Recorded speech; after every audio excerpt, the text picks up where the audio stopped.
ये एक वायर है, ये रेजिस्टेंस है, फिर मान लो ये रेजिस्टेंस है, let this is R1, this is R2। अगर मेरे को R2 का वोल्टेज रीड करना है तो I use to attach a voltmeter parallel to R2। ठीक है, ये ना कॉन्सेप्ट है।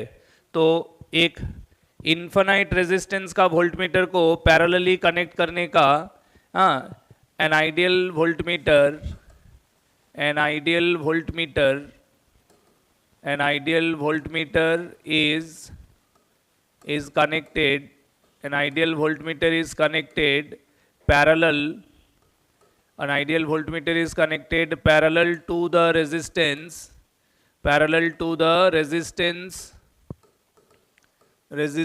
of R2 ओम। ठीक है, R2 ओम का रेजिस्टेंस है, उसके अक्रॉस अगर मैं एक आइडियल वोल्टमीटर को कनेक्ट किया तो हम जानते हैं कि एन आइडियल वोल्टमीटर, ठीक है, N ideal voltmeter is of infinite resistance.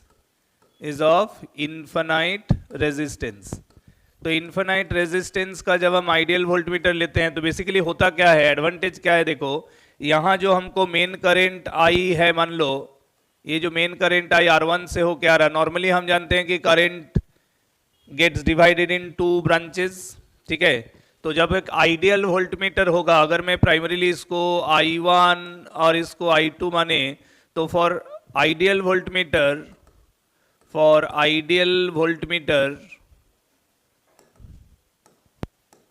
as shown in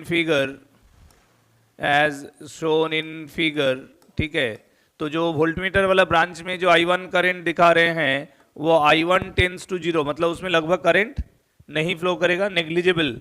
and I2 जो है वो मेन करंट I हो जाएगा, यानी कि जो मेन करंट I आ रहा है वही पूरा R2 से फ्लो करेगा। ठीक है, तो आइडियल वोल्टमीटर जब भी कनेक्ट होगा अक्रॉस अ रेजिस्टेंस तो क्या होगा, through the voltmeter branch current flow नहीं करेगा। आर यू गेटिंग मी और not? Through the voltmeter branch no current will flow, and hence if I mark these 2 points as A and B, ठीक है, so therefore voltmeter reading जो है, समझ रहे हो कि नहीं, voltmeter reading will be equal to the potential difference across R2, that is VAB। तो A से B के बीच में जो पोटेंशियल डिफरेंस होगा वो क्या होगा, उस ब्रांच का current, that is I into R2, क्योंकि जो मेन करंट है वही R2 से फ्लो करेगा। तो अक्रॉस द रेजिस्टेंस R2 जो पोटेंशियल डिफरेंस हम रीड कर पाएंगे वो कितना होगा, करंट इंटू रेजिस्टेंस, हाँ या ना। तो करंट इंटू रेजिस्टेंस का जो वैल्यू होगा वही होगा हमारा यहाँ आइडियल वोल्टमीटर रीडिंग। समझ में आया कि नहीं? ठीक है, तो आइडियल वोल्टमीटर में करंट नहीं फ्लो करेगा, जिसका मतलब है कि वोल्टमीटर का अरेंजमेंट वहां सिर्फ A से B तक, जिन दोनों पॉइंट के साथ वोल्टमीटर कनेक्टेड है A एंड B, तो उसका काम है सिर्फ A से B के बीच में पोटेंशियल डिफरेंस रीड करना। ठीक है, A से B में पोटेंशियल डिफरेंस रीड करना, और वो रीडिंग होगा because of the current in the R2 resistance, so current into resistance will be voltmeter reading. समझ में आया कि नहीं आया? So whenever a voltmeter if its value is said to be of infinite resistance, मतलब ideal voltmeter, तब वो जो करंट वोल्टमीटर रीडिंग होगा वो जिस ब्रांच के अक्रॉस वो कनेक्टेड होगा उस ब्रांच का पोटेंशियल डिफरेंस। क्लियर है? हाँ या ना बोलना।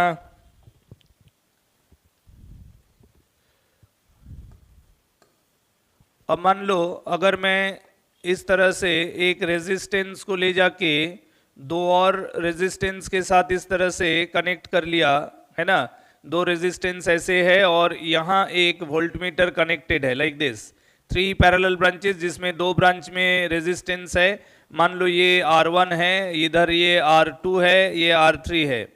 ठीक है, और सर्किट आगे गया तो in between capital A and capital B this network is available, और इसको मान लो मैं आइडियल वोल्टमीटर ले लिया, this is an ideal voltmeter. ठीक है। तो अब जब मैं ये आइडियल वोल्टमीटर लिया तो इस आइडियल वोल्टमीटर का रीडिंग, ये आइडियल वोल्टमीटर का reading will again be the potential difference across either R2 और अक्रॉस R3। समझ में आया कि नहीं?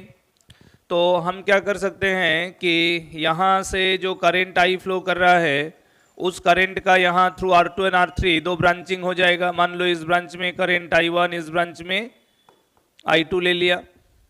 हम तो जानते हैं कि being it is an ideal voltmeter so no need to consider current flowing through the voltmeter branch. Voltmeter branch से तो करंट फ्लो नहीं करेगा, है कि नहीं? Being it is ideal voltmeter मतलब इन्फिनाइट रेजिस्टेंस, इसका रेजिस्टेंस हो गया infinite resistance. So voltmeter reading in this case, therefore voltmeter reading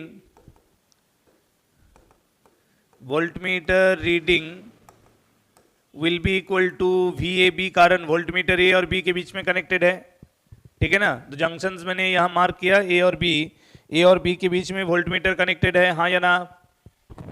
तो ये जो VAB का पोटेंशियल डिफरेंस है वो हम किस तरह से निकाल सकते हैं?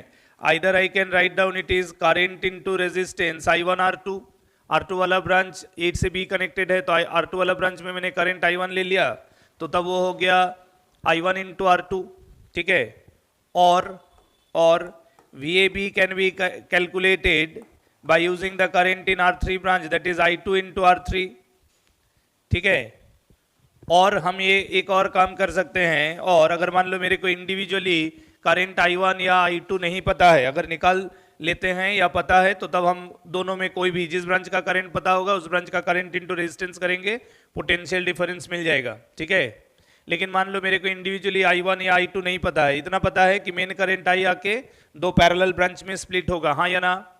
मेन करंट आके दो पैरेलल ब्रांच में स्प्लिट होगा, लेकिन वो जो स्प्लिटेड वैल्यूज है that is I1 and I2 वो इंडिविजुअली मान लो मेरे को नहीं पता है, तब क्या करेंगे? I will write down the VAB A से B के बीच में हम instead of using individually R2 या R3 हम क्या कर सकते हैं, इन दोनों का इक्विवेलेंट पाथ है ना, यानी कि मेन करंट I ही तो आके देखो ये दो ब्रांच में बट गया ना, तो अगर मैं इंडिविजुअल ब्रांच का करंट इनटू रेजिस्टेंस ना करके ये जो दो ब्रांच मिला के जो है ये इफेक्टिव रेजिस्टेंस को अगर यूज कर लूँ तब वो दोनों पाथ मिला के main current I, so I into RAB अगर मैं कर दूँ I इंटू RAB तब हमारा ये फॉर्मूला हो जाएगा I इंटू R2 और R3 कैसे कनेक्टेड है? पैरेलल। सो पैरेलल होने पे उसका इक्विवेलेंट क्या होगा? R2 into R3 divided by R2 plus R3।